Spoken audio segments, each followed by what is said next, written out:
Alexander की सेना सन 324 BC में पोरस से युद्ध के पश्चात हिंदुस्तान की सीमा से वापस पर्शिया लौट गई, मगर अलेक्जेंडर अपने कई सेना नायकों को हिंदू कुश की सीमाओं के राज्यों में सत्रपों के रूप में छोड़ गए। हिंदुस्तान के उत्तर पश्चिमी राज्य यूनानी सेना से युद्ध के चलते कमजोर अवस्था में थे और जल्दी शक्तिशाली यूनानी सत्रपों के आगे वो टूटने लगे। जून 323 बीसी में अलेक्जेंडर की मृत्यु हो गई और इनकी मृत्यु के बाद अलेक्जेंडर के सेना नायकों में सिंहासन के लिए आपस में जंग छिड़ गई। उसी दौरान लगभग 4000 किलोमीटर दूर हिंदुस्तान के नंद राज्य में भी बगावत की हवा फैलनी शुरू हो गई। प्राचीन इतिहासकारों के हिसाब से नंद राज्य के सम्राट धनानंद के राज्य से लोग बेहद दुखी थे। इसका मुख्य कारण था धनानंद द्वारा भारी कर वसूली। विद्रोह की गंध फैलनी शुरू हो गई थी और इसको सही दिशा देने का मुख्य भार चाणक्य और उनके शिष्य चंद्रगुप्त मौर्य ने उठाया। कहते हैं कि चाणक्य ने चंद्रगुप्त मौर्य को किशोर अवस्था में ही कुछ शिकारियों से गोद ले लिया था और उन्हें बचपन से ही रणनीति और राजनीति में निपुण बना दिया था। चंद्रगुप्त मौर्य के जन्म की भी बहुत कहानियां हैं। कुछ के हिसाब से वो धनानंद की उपपत्नी के पुत्र थे और कुछ और के हिसाब से वो नंद रक्त रंजीत थे और कुछ और के हिसाब से वो मौर्य कबीले के सरदार के पुत्र थे। चाणक्य का धनानंद से विद्रोह के पीछे भी अनेक कहानियां हैं जो ज्यादातर काल्पनिक लगती हैं, मगर सारी कहानियों के पीछे एक बात तो तय है कि धनानंद से आम जनता और उनके सत्रप राज्य बहुत दुखी थे। बगावत की गंध फैली हुई थी और इस विद्रोह के मुख्य कमांडर थे चंद्रगुप्त मौर्य। 326 बीसी चंद्रगुप्त मौर्य ने धीरे धीरे सेना को बढ़ा के नंद राज्यों के कई गांवों में छापा मारना शुरू कर दिया और अपने राजकोष को बढ़ाना शुरू कर दिया, जिसकी वजह से उन्होंने भाड़े के कई सैनिकों को अपनी सेना में भर्ती कर लिया।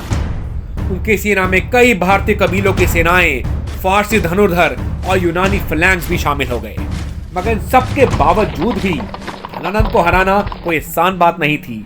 धनानंद ने आखिर अधिकतर भारत, उत्तर, पश्चिम और पूरब में अपनी हुकूमत बना रखी थी, जिस वजह से चंद्रगुप्त की सेना को बार बार धनानंद से हार का सामना करना पड़ा।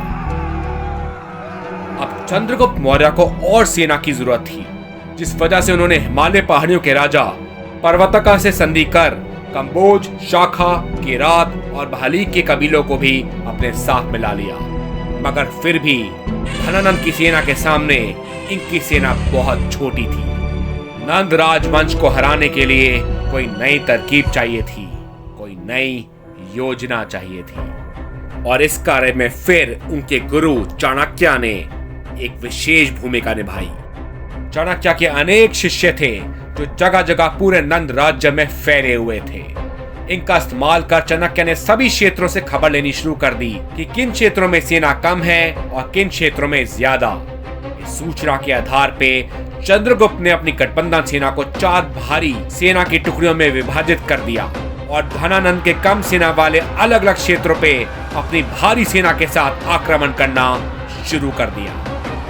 इस योजना के तहत मौर्य सेना को फुर्ती से आगे बढ़ते रहना था और कम सेना वाले क्षेत्रों को जल्द से जल्द हराना था। ध्यान रहे, एक बड़े साम्राज्य की सेना अक्सर सीमाओं के चारों ओर बटी होती है। किसी भी बड़ी कार्रवाई के हिसाब से इन्हें एकत्रित किया जाता था, मगर चंद्रगुप्त की इस योजना के चलते और चाणक्य के जासूसी जाल तंत्र के प्रयोग से धनानंद की सेना इकट्ठी नहीं हो पा रही थी और लगातार तेजी से हमला करने के इस तरीके से चंद्रगुप्त मौर्य जीत पे जीत हासिल कर रहे थे।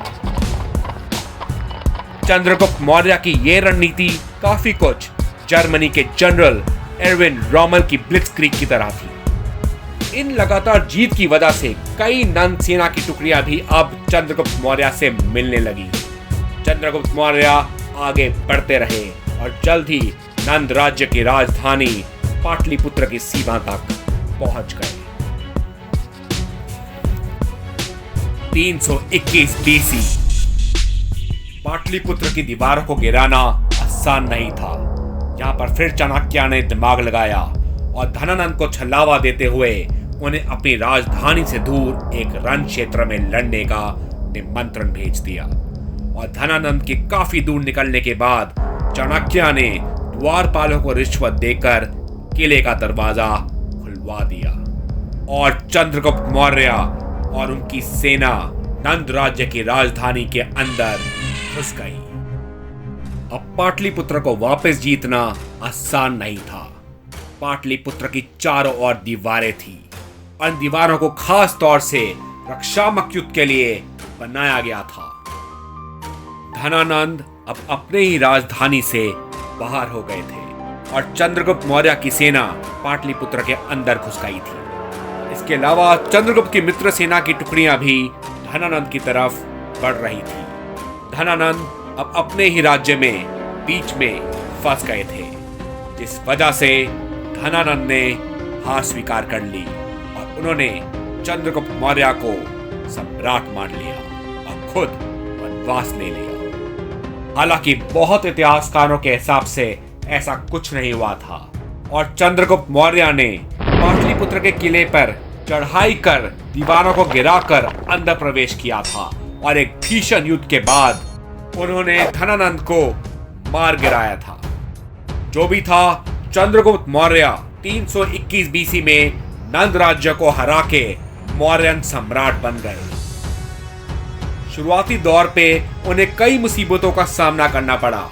अनेकों मंत्री इस तख्ता पलट के विरुद्ध थे और उन्होंने कई बार चंद्रगुप्त मौर्य की हत्या करने की साजिश की, मगर चाणक्य उन्हें बार बार बचाते रहे। 320 बीसी से 303 बीसी।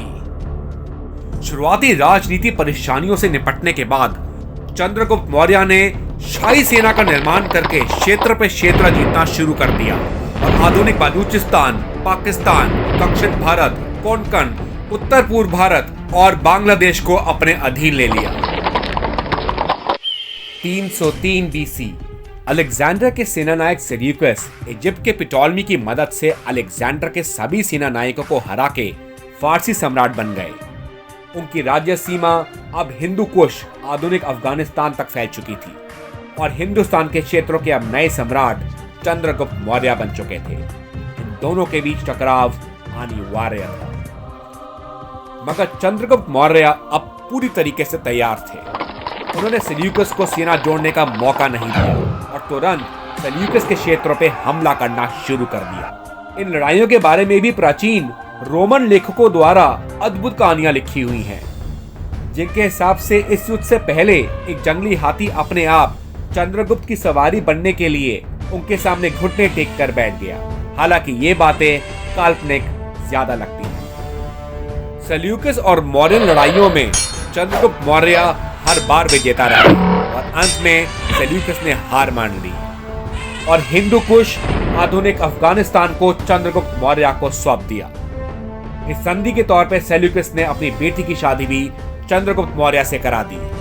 इस जीत ने चंद्रगुप्त मौर्य को पूरे विश्व में सबसे ताकतवर सम्राट बना दिया था और उन्होंने अपने साम्राज्य को 50 लाख वर्ग मील किलोमीटर तक फैला दिया और आधुनिक ईरान और मिडिल ईस्ट के भी कई क्षेत्रों को अपने अधीन ले लिया। चंद्रगुप्त मौर्य ने तकरीबन 24 साल तक शासन किया। इसके बाद 297 बीसी में उन्होंने अपने पुत्र बिंदुसारा को राजा बना के वनवास ले लिया। बिंदुसारा भी बहुत सक्षम सम्राट थे, मगर अपने राज्य की सीमा को ज्यादा फैला नहीं पाए। मगर उनके पुत्र की बात कुछ और थी। 268 बीसी में उनके पुत्र मौर्यन साम्राज्य के सम्राट बन गए और वो अपने साम्राज्य को महाबुलंदी पे ले गए। उनका नाम था सम्राट अशोक।